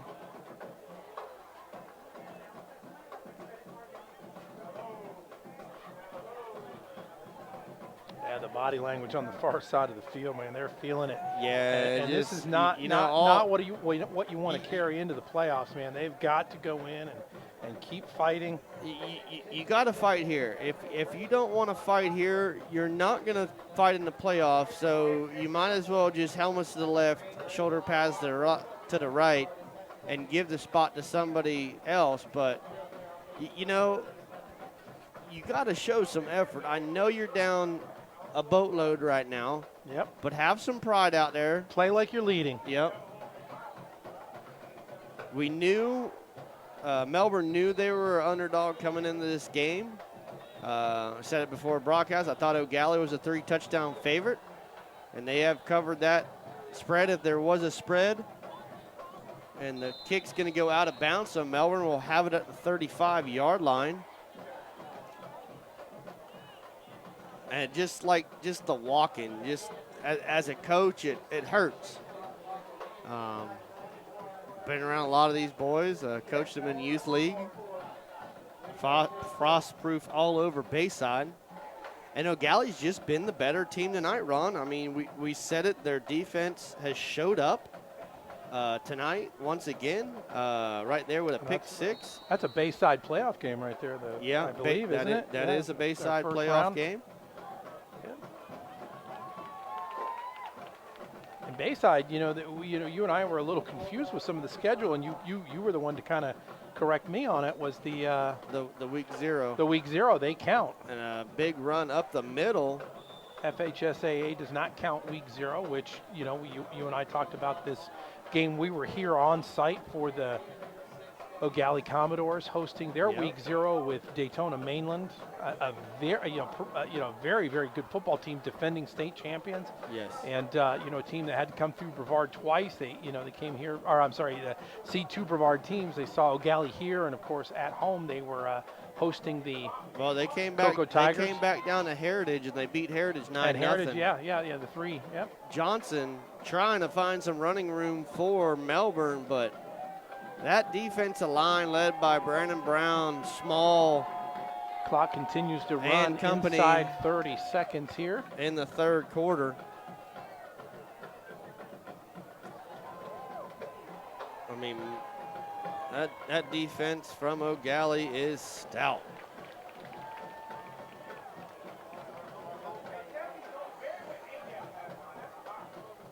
Looks like Melbourne might get this play off before the end of the third quarter. At 10 seconds. And looking to pass the ball. He's going to throw it now. Finds his receiver. And Eau Gallie is going to deny him the first down. So to bring up 4th down. And that's going to be the end of the third quarter.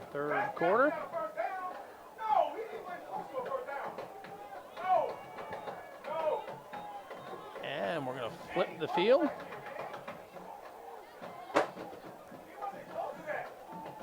And Eau Gallie is going to have a 31-0 lead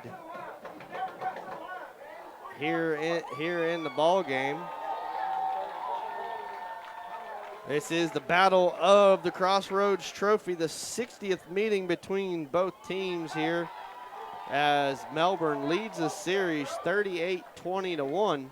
Darryl, they called that a first down, and you can hear the outrage up here with one of the coaches.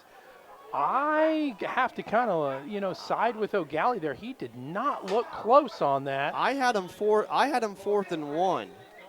Unless he reached the ball that out there, yeah. you know, that we can't see from up here. I had him Said we weren't going to second guess the referee's hardest job to do in all sports. I had him 4th and 1. Yeah, he looked well short in my book. And Melbourne's going to have it 1st down and 10 here on the 45. You know, we don't get the on-field vantage point, but right there, the number 5 on the reception. And that's going to be Jennings. 7 yards, bring up a 2nd and 3 for Melbourne. So the final 12 minutes underway for the regular season of 2024 just flies by, Daryl. Yes, it does. I can't believe. Flies by. And Melbourne again on the out route. Jennings on the reception.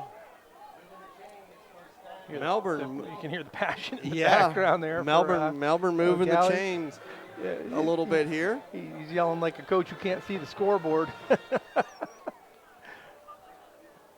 You know, they coaching to the end. Oh, they do. We all do. Melbourne running right behind Carter Black, trying to block Brandon Brown there. 37-0 running clock up in Cocoa. Getting down to that sloppy part of the field there, right there in the. That was McCarthy on the run for Melbourne.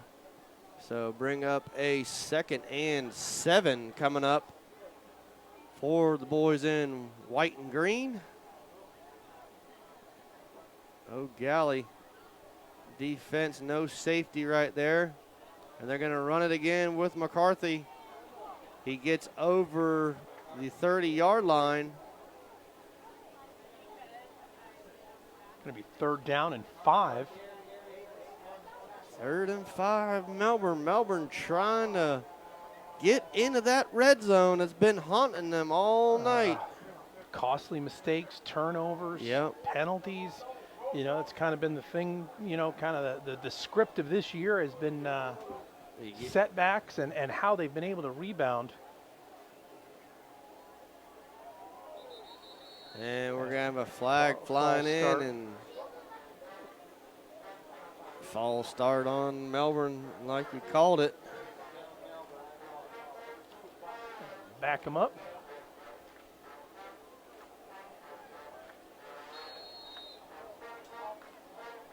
You know, one of the things Melbourne in the offseason has to address is helmet consistency, Daryl. Yeah. You know, I would like to see him either go back white or go back green. This two-tone faded thing's got to go. You know, it's sharp when it's done right. And a screen there going to be broken up. You know, you and I have talked about this on a previous broadcast, but, you know, we saw it done right with Merritt Island Christian, who has the same exact fade idea. And Eau Gallie had it for a few years too. They did. Well, they had a hard line with separated by the gold stripe. Correct. So, you know, they didn't have the kind of the fade. But, yeah, bar none, some of my favorite helmets, and I've said it before, between that and the snakeskin that that Space Coast have rocked. They just, you know, sharp helmets. And, of course, Vieira. 4th and 10 for Melbourne. And Melbourne throws picked off once again, throws it right to him. And Big Boy is going to run down the sidelines. And that's going to be Brandon Brown, the LSU commit on. Rumbling, stumbling, and bumbling. Big Brandon Brown with a INT, about a 65-yard return there for Eau Gallie.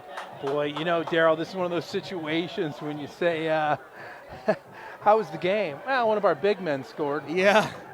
And now we're going to have a running clock here at the Ship on top. So we're going to have 8 minutes of pure straight time. Clock starts immediately, and we're 8.5 minutes out from the end of the 2024 regular season. Tough Melbourne, had some real promising games this year, and of course they get to the beef of their schedule. And this is 8 minutes in, counting, 37-0 Eau Gallie here. Yes, I agree. And a bad snap. And not in high school and college, you could pick it up and score 2 points, but that's going to be dead. Yeah, let's just see. ruin the complete game for Eau Gallie. That's it. Yeah, That's it. yeah. Let's see if Eau Gallie's going to set to kick it off. Let's see if Melbourne brings in some young talent here, gets the youngins in the game. Unacceptable, Darren. Unacceptable. And of course, I'm joking. That was a valiant effort there, and up 37-0, running clock nonetheless. You know, this would be the time to, if you're Melbourne, you bring in your youth, you bring in your future, get them a little bit of playing time against a good, solid team in Eau Gallie. On this field, I think the equipment manager's like, no, just keep them clean. They're all got to get. They all got to get washed. They all got to get washed. That's it. But you know, you got to get your youth some playing time. You know, they're only going to have maybe 3 minutes in the game with this running clock, and Eau Gallie up big here in the fourth quarter. It's just like I say, we live in this high school portal. If you want to try to keep, you know, your core together at whatever high school you're at, you got to get, you know, your youth some playing time. And a little pooch kick taken. Oh, and it's going to be bobbled by Melbourne. Going to Bulldogs. Bulldogs did fall on it. There'll be timeout on the field. Official timeout, water break.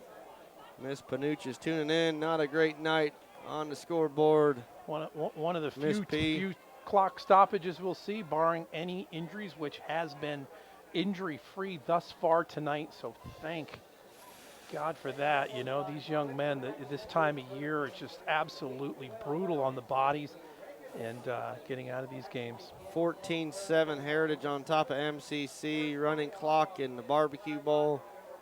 And then all tied in the third quarter. Merritt Island and no, someone just took the lead at 17-14 Merritt Island.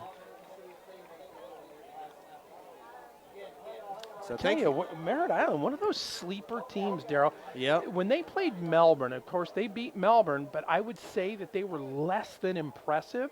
Yeah. Immediately after that game, they flipped a switch, Yes, and they have did. been absolutely They phenomenal. sure did. You know, Eau Gallie's defense has scored more points than their offense tonight. Eau Gallie's got one of the best defenses in the county.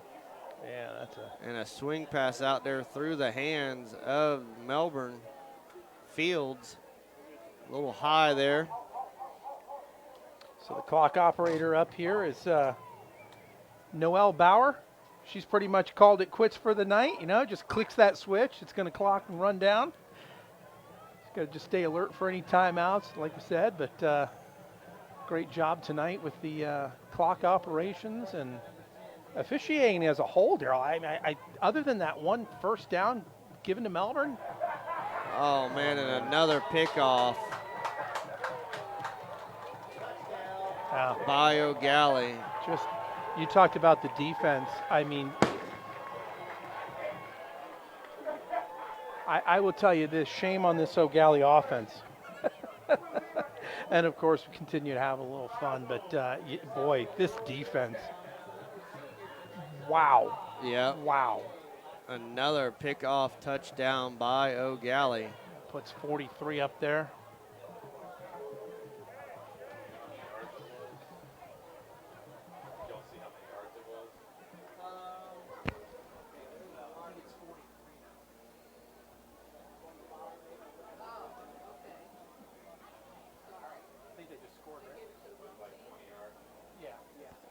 About a 25-yard touchdown return for Eau Gallie. Daryl, we were just singing Noel's praises, and 37, yeah, 43. Keeping up with the scoreboard, 43-0. 43-0 here. 4:25. Clock continues to run. And that is tipped, no good. And tip, no good. Extra point, so it'll second stay extra point. 43-0. Clock running.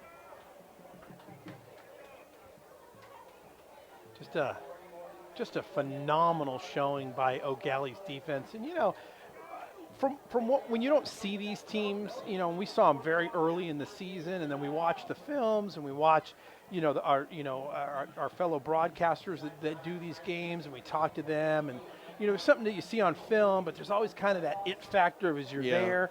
And I tell you, this Eau Gallie team is incredibly, yes, they are. Impressive. They're very, very talented. Their defense has scored 3 times a night on pick sixes. We haven't seen them, big shout out to Mayor Paul Alfrey. We always have that little running thing. You and I, Melbourne grads. And Mayor Alfrey, Eau Gallie grad. Eau Gallie. And Eau Gallie is going to hang on to the Crossroads Trophy for the second year in a row. Melbourne won two years in a row. Now Eau Gallie is going to win the contest 2 years in a row. Did Eau Gallie get backed up for the kickoff? Yeah, they had a touchdown celebration in the end zone. Is there anybody on this Eau Gallie defense that hasn't scored tonight, Daryl? Man, I don't know. I mean, Brandon Brown scored, Larissa scored. I did not get a number on that last touchdown. And Melbourne now trying to get around. He's got some blockers. A little life for Melbourne. He cuts it back in, Reed. And Melbourne getting it close to about the 30-yard line of Eau Gallie. You talk about that closing energy, at the end of the game. And boy, Eau Gallie, they are really going to be carrying some confidence into this playoff run. I mean, tonight this defense just kind of showed up on every level. And, we're right at the 2-minute mark right now. But they showed up on absolutely every single play tonight. So big shout out to Eau Gallie, who we have not seen. They've just been fantastic. And this happened, last year I got to sit and watch a Coco game. And when you see that live, there's just that, wow, they're playing at a different level right now.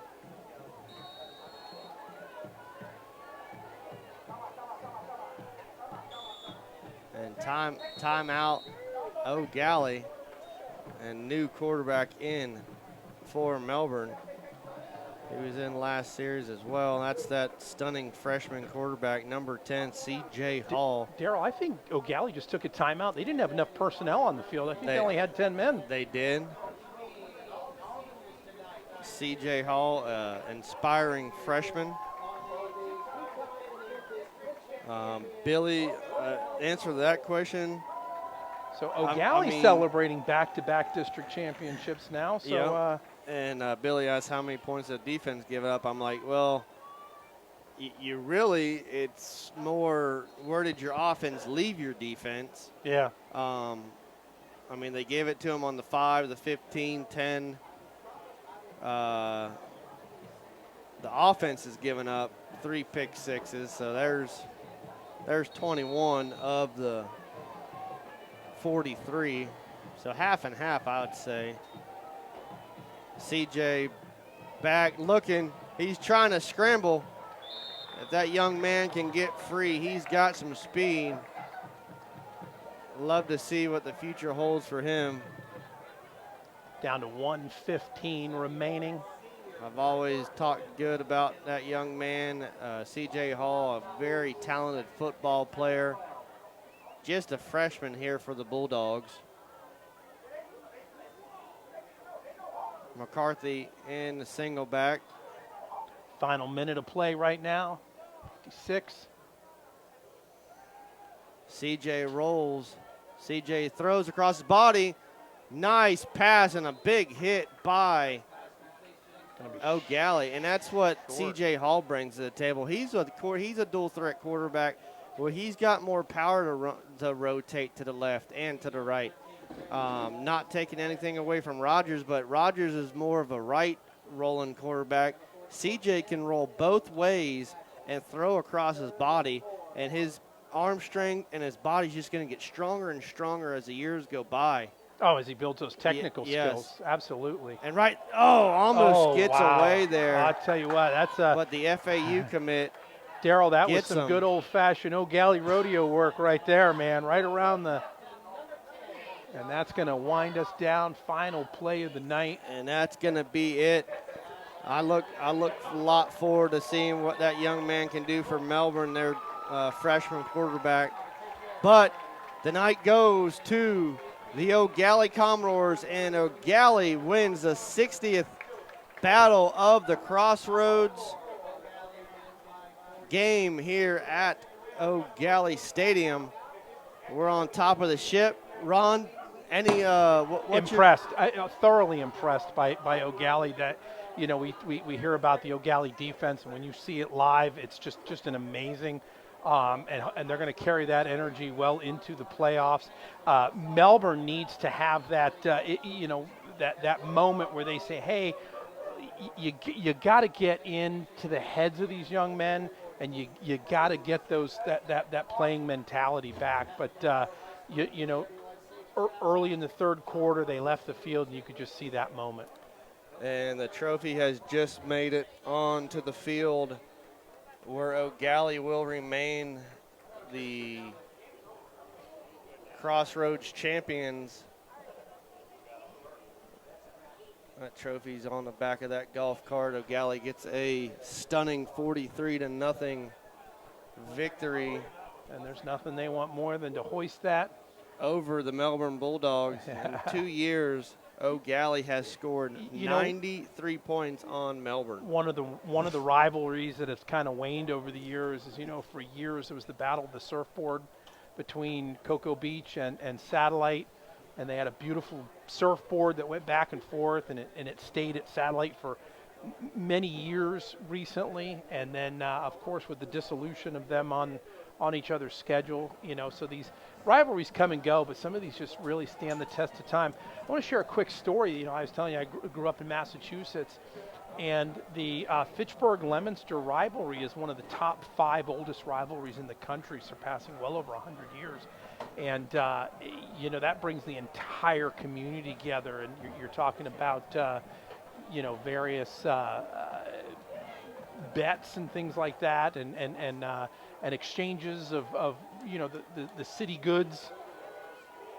But it's all about pride, and it's all about bragging rights, Darryl. Yeah, and you can see Cody Neighbor, one of the owners of Rich's Auto Tech, walking onto the field to present the trophy back to the Eau Gallie Commodores for the second year in a row. I mean, tonight, the Eau Gallie, like we talked about all season long, that Eau Gallie defense is brutal. I mean, they're a threat to be reckoned with in the postseason. If that offense can just get, a couple plays here and there. But tonight, tonight the defense, I mean, they got, the offense wasn't even on the field. They were not. And, it happened quick. I mean, that opening drive, 3 plays. And it's, a game changer. And you and I have talked about this before. As soon as you take that lead, and depending on the number of points, your entire play scheme changes. The risks that you're willing to take and your playmaking abilities, you start to reevaluate, and you start to, rethink when you have that commanding lead like that. And there's the trophy right there being presented back to the Eau Gallie Commodores by Rich's Auto Tech for the second year in a row. We'll get Cody to make that presentation and get it turned around for the crowd. Praying real quick.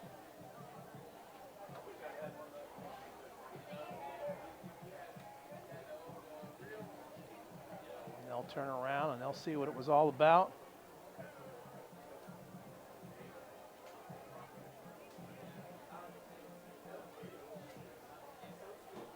And like you said, that's one of our very own sponsors. And you talk about the level of which these great people give back to the community. And there's the trophy right there, Eau Gallie.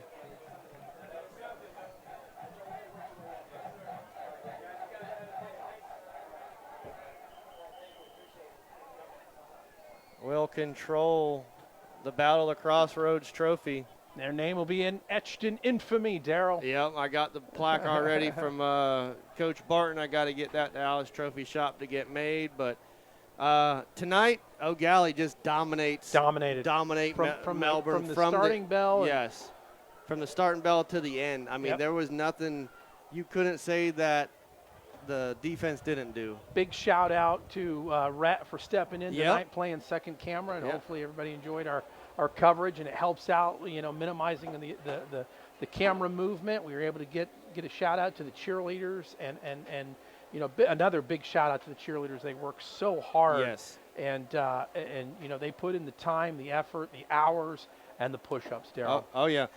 Final. Can you say the?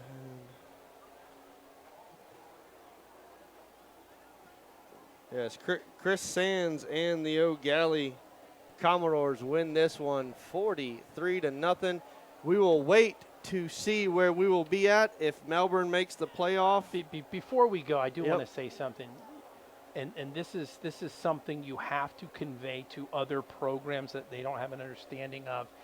Is you're looking at the two most successful teams in Brevard County right now, bar none, playing at a different level, and that, of course, being the Cocoa Tigers and the Eau Gallie Commodores. And it's not a coincidence that it's the two longest tenured coaches in Brevard County. You're absolutely with correct. Chris Sands here at Eau Gallie, who has built a program. He has taken his lumps. He has stuck it through. He just kept building and building and building. And you and I both complain about the movement, but it's coaches like Chris Sands that these kids want to come and play for. Yeah. So these coaches get to reload, much like Ryan Schneider up in Cocoa. They get to reload, and this is what building a program is about. When you get that coaching carousel going and there's all kinds of stuff moving around,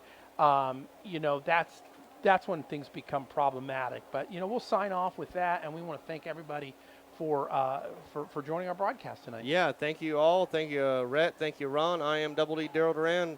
We'll see ya. We're live on top of the ship. Eau Gallie wins this Battle of the Crossroads, the 60th edition, 43-0.